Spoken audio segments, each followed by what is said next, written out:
Hey guys, welcome back to my channel. So today's video is going to be a foundation review on the new Revlon PhotoReady Candid foundation. I'm really excited to try this out. If you guys want to hear what I think about this product, then just keep on watching.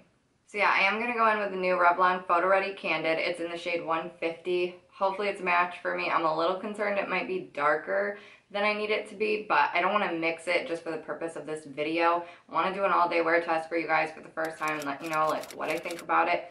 So far all I've done to prep my face is just put my moisturizer on that I would typically wear every day because I just haven't been using a primer with any of my other favorite foundations. I just find that they're fine without it, like the moisturizer I use works well. So I'm going to use the sponge on this side first just to start off with and see how I like it. And then I'm going to try the brush on this side because, I don't know, I just want to see if this is the type of foundation I can use either one with, because sometimes I'm in a hurry and I just want to use the brush.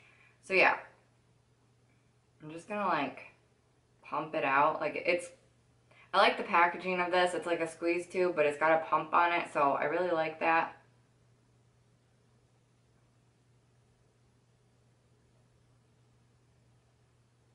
It seems like the shade matches me okay. It looks like that in person anyways. I don't know how it looks on camera. I don't know if this is the kind of foundation that's gonna oxidize or not. A lot of the lighter shades I was trying looked really yellow on my skin when I tried to do swatches of them, so that's where I was concerned about that. It says it's medium to buildable coverage, so we're gonna see. Well, you guys can see that. I definitely don't think it's like full coverage or anything. I feel like it's light medium coverage because you can definitely still see like some of my redness here because I've been having a lot of redness on my face right there. I don't know if you guys can tell if I'm up close enough, but you know what, maybe I'll zoom you guys in a little bit. I am using natural daylight. I'm just sitting in front of my window. Like I said, the shade doesn't look bad on me, but it does have like a light medium coverage. I definitely don't think it's full. I'm going to see if we can build it since it says we can. But this was with the sponge too, so we'll see. I try not to use too much though. I don't like cakey foundations. I love that this one does not have a scent. I'm sorry, but I have such sensitive skin. I don't like to put things with a lot of fragrance on my face. So I was really disappointed with all the other foundations that I checked out because of the fragrance and the horrible reviews with people with sensitive skin, how bad they were breaking out. I don't want to, do something like that to my skin. Even for a review, I'm sorry. Built up. You can definitely see that it did build up. It did give me a little bit more coverage. So from a distance, it doesn't really look that bad. I can tell some areas though around my mouth and right in here where it is clinging to some of my dryness, which is kind of weird considering it said that it was like a moisturizer. It goes on like a moisturizer, but I don't know if that'll change after it sets because when I did swatches on the back of my hand, it was crazy. It looked really smooth and flawless, and it felt like a moisturizer, but it was dried down and almost felt like I didn't have anything there. So I was really excited to try this. This might be a foundation where I'm going to need a primer underneath. We'll see. Now I'm going to try it on this side with the brush just to see the coverage is different and if it gets all streaky. This isn't a cosmetics brush. It's the Airbrush Complexion Perfection number 115. This is my only brush I pretty much ever use to put foundation on with anymore. So I typically like how it applies foundation. Surprisingly, I'm actually liking the way it looks with the brush side better. Typically it'll look more flawless with the sponge, but I don't know, there's something about the brush side where it does look more flawless. I checked it out up close and it doesn't look like it's clinging to my dry patches as well with the brush. So I don't know, for this foundation I definitely prefer the brush. And it did give me more coverage, obviously, when I used the brush. So, I don't know. I'm going to go over that other side of the brush and see if I can kind of smooth out all those spots. Over it with the brush, honestly, I'm liking the way it looks a lot more. I feel like it looks so much nicer now. It feels so soft and smooth on my skin. It doesn't even feel like I'm wearing foundation, which I love that. It doesn't feel cakey or heavy. It's supposed to apply like a moisturizer, but it doesn't look dewy. So I'm going to see how it wears throughout the day and see if I get oily like in my T-zone area or anything like that, because that's typically where a foundation would get more oily on me. Off camera and finish the rest of my makeup, and then I'll come back on and, I don't know, tell you guys my thoughts on it and how all my makeup applied over top of it, and yeah, I'll be right back. Okay guys, so I'm back. I've applied the rest of my makeup. Everything went on really nicely. I didn't feel the need to set my face because, like I said, honestly, it feels like kind of satiny or matte. It doesn't really feel like I have anything on it. So weird. It almost feels as though I've already set it. So yeah, I didn't set it. I just put on the rest of my makeup.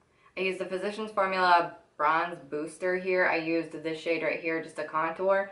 And then I went in with my Essence Satin Touch blush in the shade Satin Love. Then I went in with my Milani Strobe Light Afterglow highlighter.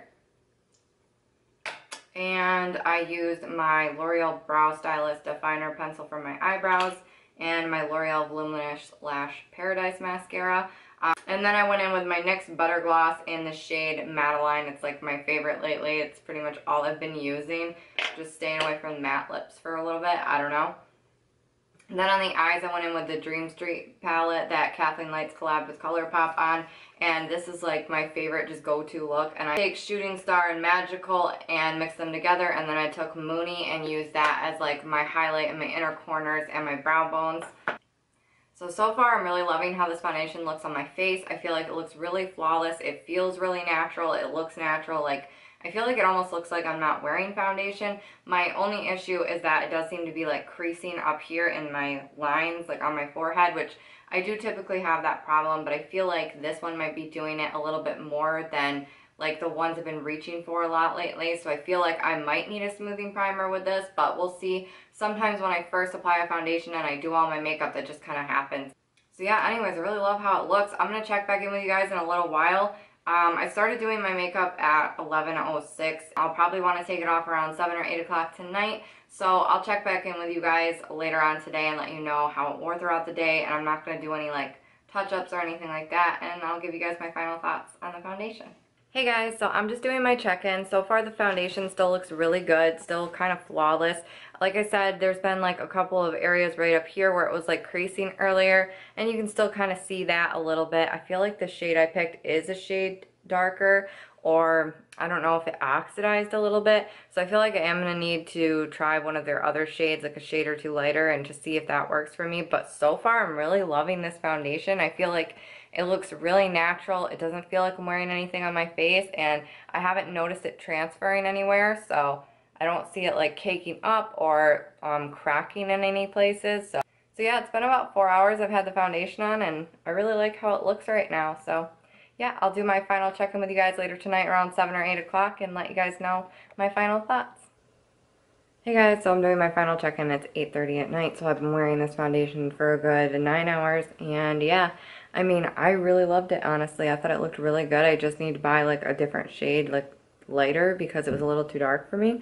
But other than that, I've really been enjoying it. It started to fade kind of here in my T-zone area, but it didn't make me too oily or anything like that. It hasn't been clinging to my dry patches anymore. Like, I just felt like this one looked really nice, and it doesn't feel like I have any foundation on. Like, I almost forgot to do this check-in with you guys. I like got busy with other things and like forgot I was even wearing the foundation in the first place. So yeah, honestly guys, I love this foundation. I think it's great. I love that it, you know, doesn't have a scent to it. It looks really natural and just like flawless. I liked applying it with the brush better. It lasted for a good portion of my day, and like how it faded is more natural than some of my other ones, if that makes any sense. Like, I don't know, you can't, it doesn't look terrible where it broke apart. You can just see it's not as full coverage anymore. I've been scrubbing at my nose, but other than that, I mean, it looks pretty decent still. So yeah, I really enjoyed this foundation. I hope you guys enjoyed this video. Make sure you subscribe if you haven't already, and I'll see you guys in the next video. Bye guys.